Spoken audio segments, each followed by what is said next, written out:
You know that feeling when you finally get your own place? That rush of freedom? The excitement of having your own space where no one can just walk in whenever they want? Yeah, I thought I had that too. My name is Maya, and for 23 years, I lived under my parents' roof. Don't get me wrong, I love them. But they're the kind of parents who believe that loving you means controlling every single aspect of your life. What you eat, what you wear, who you talk to, when you sleep, everything. So when I finally saved enough money to move into my own apartment, I was over the moon. It was a small studio in the city, nothing fancy, but it was mine, my sanctuary, my escape, or at least, that's what I thought. The first week was perfect. I decorated the way I wanted, ate ice cream for dinner without judgment, stayed up late watching movies. Pure bliss. But then, week 2 happened. I came home from work one Tuesday evening, exhausted and ready to collapse on my couch, but something felt off. The air smelled different, like my mother's perfume, and there were fresh flowers on my kitchen counter, flowers I definitely didn't buy. My heart started racing. I checked my door. No signs of forced entry. The lock was perfectly fine, but someone had been inside my apartment. I called my mom immediately. "Oh, honey, did you see the flowers?" she said, her voice cheerful and completely oblivious. "I thought your place needed some brightening up. Also, I reorganized your kitchen cabinets. You had everything in the wrong places." I stood there, phone pressed to my ear, trying to process what I just heard. "Mom, how did you get into my apartment?" "With the spare key, obviously. You gave us one, remember?" I did give them a spare key. "For emergencies. Not for surprise interior decorating sessions. That key is for emergencies only," I said, trying to keep my voice calm. "This was an emergency, Maya. Your kitchen was a disaster." That was just the beginning. Over the next month, they let themselves in 7 more times. Sometimes both of them. Sometimes just my mom. They'd come when I was at work, rearrange my things, leave food I didn't ask for, throw away clothes they thought were inappropriate. And once, I'm not making this up, they installed a new shower curtain because mine was depressing. I tried talking to them, calmly at first. "Mom, Dad, I appreciate that you care, but this is my space. I need privacy." My father looked at me like I'd just insulted him. "Privacy? We're your parents, Maya. We changed your diapers. There's no such thing as privacy from us." My mother nodded enthusiastically. "Exactly.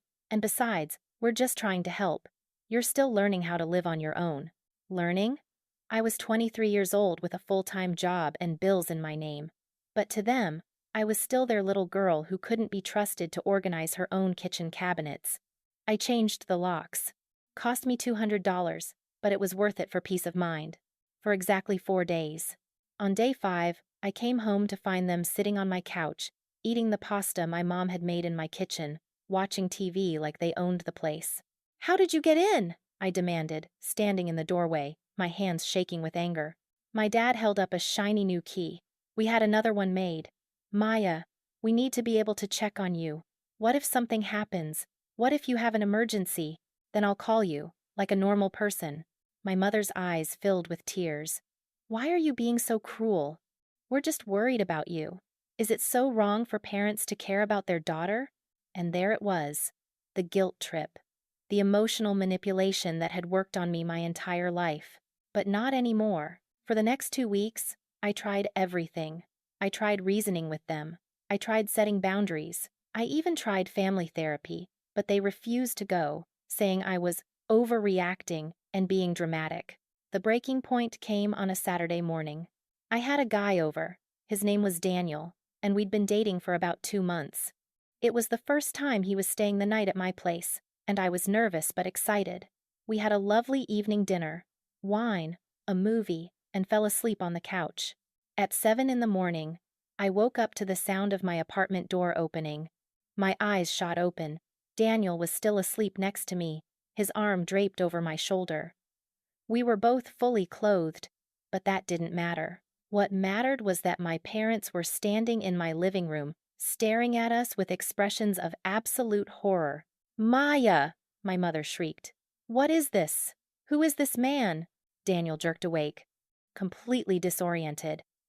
I jumped up, my face burning with embarrassment and rage. "Get out," I said, my voice low and dangerous. "Get out of my apartment right now." My father's face was red. "Not until you explain yourself, young lady. We didn't raise you to have men sleeping on your couch." "I'm 23 years old," I shouted. "I don't owe you an explanation for anything I do in my own home." My mother started crying. My father started lecturing. Daniel grabbed his things and practically ran out of the apartment, mumbling something about calling me later. He never did. After they finally left, after 45 minutes of yelling and crying and accusations, I sat on my couch and cried, not because I was sad, because I was done. I was done being controlled, done being treated like a child, done having my privacy violated over and over again. That night, I made a decision. I was going to move, and I wasn't going to tell them. I know that sounds extreme. I know it sounds cruel, but you have to understand I had tried everything else. Talking didn't work, changing locks didn't work, setting boundaries didn't work. They truly believed they had the right to walk into my home whenever they wanted, and nothing I said was going to change their minds. So I started planning. First, I found a new apartment on the other side of the city. 1 bedroom, 3rd floor, beautiful view. I signed the lease under my legal name, which my parents never used. They always called me by my nickname.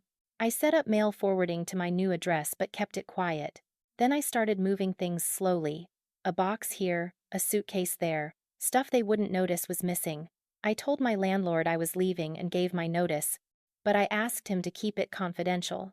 I moved my furniture on a Wednesday morning when I knew my parents would be at work. I hired movers and cleared out the entire apartment in 4 hours. I left nothing behind except the spare key on the kitchen counter. For the first time in months, I felt free. I didn't block their numbers. I didn't send them a dramatic text. I just disappeared from that apartment. And then I waited. The first call came that Friday evening. My mom. "Hi, honey.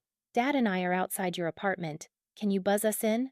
I was sitting in my new living room, unpacking books. "I'm actually out right now. What do you need? We brought you dinner. Where are you?" "At a friend's place. I'll be home late." She sighed, annoyed. "Fine. We'll let ourselves in and leave the food in your fridge." I smiled. "Okay. Thanks, Mom." I hung up and turned off my phone. I knew what was about to happen, and I'd be lying if I said I didn't feel a little bit of satisfaction. The next morning, I turned my phone back on to find 37 missed calls and countless text messages from my mom. "Maya, where are you? We went to your apartment and you're not there. All your things are gone. Call me." From my dad. "This isn't funny, Maya. Call us immediately." From my mom again. "Are you okay? Were you robbed? I'm calling the police." From my brother, who I'd told about my plan. "Mom and Dad are freaking out. They think you've been kidnapped. This is hilarious." I called my mother. She answered before the first ring finished. "Maya, where are you? What happened to your apartment?" I kept my voice calm, almost casual. "Oh, I moved." Silence. Complete, utter silence. Then, "You moved?" "Yep. Got a new place. It's really nice, actually. Much better than the old one." "And you didn't tell us?" Her voice was a mixture of shock and hurt. "Why didn't you tell us?" "Because every time I tried to set boundaries in my old place, you ignored them. So I figured this was the best solution for everyone." My father grabbed the phone. "Where is your new apartment? We'll come over right now." "No." "Excuse me?" I said, "No, Dad, you're not coming over. This is my home, and you're not invited." I could hear him breathing heavily, trying to control his anger. "Maya, this is ridiculous." "We're your parents. We have a right to know where you live." "Actually, you don't. I'm an adult. I pay my own bills, sign my own leases, and make my own decisions. And I've decided that my address is private information." My mother took the phone back. "Honey, please, we're just worried about you. What if something happens? What if there's an emergency? Then I'll call you, like I've been saying for months. But what if you can't call? What if—" "Mom, listen to me very carefully. I love you. I really do. But the way you and Dad have been treating me isn't love, it's control. You don't respect my boundaries. You don't respect my privacy. And until that changes, You're not going to know where I live." She started crying. Real, gut-wrenching sobs. "How can you do this to us? After everything we've done for you?" And there it was again. The guilt, the manipulation, the attempt to make me feel like the bad guy for wanting basic respect. But this time, it didn't work. "I'm doing this because you gave me no choice," I said quietly. "When you're ready to treat me like an adult and respect my boundaries, we can talk about you visiting my new place. Until then, I'll see you at family dinners at your house." I hung up. My hands were shaking, but I felt lighter than I had in years. The next few weeks were interesting. My parents tried everything. They called me multiple times a day. They showed up at my workplace. They even asked my brother to talk some sense into me, but he just laughed and told them they brought this on themselves. My mother sent me long emotional texts about how much they loved me and how hurt they were. My father sent shorter, angrier texts about respect and family values, but I held firm. I met them for dinner at their house every 2 weeks, just like I'd promised, but I never told them where I lived. I never gave them my new address, and slowly, something started to change. At first, they spent those dinners interrogating me. Where was I living? What neighborhood? Was it safe? Did it have good locks? Was there a doorman? I answered vaguely or changed the subject. But after about a month, the questions started to shift.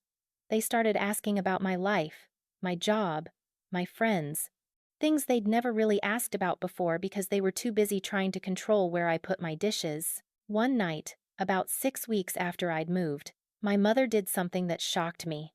She apologized. "Maya," she said, her voice quiet. "I've been thinking a lot about what you said, about control and boundaries. And maybe you were right. Maybe we were too involved." My father nodded, which was even more surprising. "We just worry about you, but I suppose breaking into your apartment wasn't the right way to show that." I looked at them. These two people who'd raised me and loved me but couldn't understand how to let me grow up. "I know you worry," I said, "and I appreciate that you care. But I need you to trust me. I need you to believe that you raised me well enough to handle my own life." My mother reached across the table and squeezed my hand. Can we see your new place? Just once? I promise we won't just show up uninvited." I thought about it. Really thought about it. "Okay," I said finally. "But we set some ground rules first. No surprise visits, no extra keys. If you want to come over, you call first, and I decide if it works for me. Deal?" They both nodded eagerly. Deal. 2 weeks later, they came to my apartment for dinner. They called first. They waited for me to invite them. They didn't criticize my decorating choices or reorganize my kitchen. My mother brought flowers and asked where I wanted her to put them. It wasn't perfect. They still sometimes forgot and tried to give me unsolicited advice about how to arrange my furniture or what groceries I should buy. But when I reminded them of our agreement, they backed off. Looking back now, 6 months later, I don't regret what I did, not even a little bit. Some people think I was too harsh. Some of my relatives said I was cruel to abandon my parents like that, to let them panic and worry. But here's the thing. I didn't abandon them. I set a boundary. A firm, clear boundary that they couldn't ignore or bulldoze over. And yes, it was dramatic. Yes, it caused pain and confusion. But nothing else had worked. Years of conversations, arguments, and compromises had gotten me nowhere. They needed to understand, really, truly understand, that I was serious about my independence. Sometimes, people don't change because they don't think they have to. They keep pushing boundaries because those boundaries keep bending. And sometimes, the only way to make someone respect your boundaries is to show them what happens when they don't. I learned something important through all of this. Love doesn't mean unlimited access to someone's life. Love doesn't mean ignoring someone's clearly stated needs. Real love, healthy love, includes respect, trust, and the ability to let go. My parents and I have a better relationship now than we did when I lived 5 minutes away from them. We talk more. We laugh more. And when I invite them to my place, they actually enjoy their time instead of spending it criticizing and rearranging. They learn to see me as an adult. And I learned that it's okay to fight for your own peace, even when it's uncomfortable. So, if you're in a situation where someone parent, partner, friend, whoever keeps violating your boundaries no matter how many times you ask them to stop, remember this: you're not being cruel by protecting your peace. You're not being selfish by demanding respect. Sometimes, the kindest thing you can do for yourself and for your relationships is to take a stand, even if it means moving across the city and letting them panic for a weekend. Because at the end of the day, you deserve a home that feels like a sanctuary, not a space where you're constantly looking over your shoulder, wondering when someone's going to walk through your door uninvited. And that's not something you should ever have to apologize for. My apartment is still my sanctuary. The difference now is that when my parents visit, they knock first. And you know what? That makes all the difference in the world. Asterisk moral. Real love respects boundaries. Standing up for yourself isn't cruelty, it's survival. Sometimes the people who love us most need to learn to love us better. Asterisk.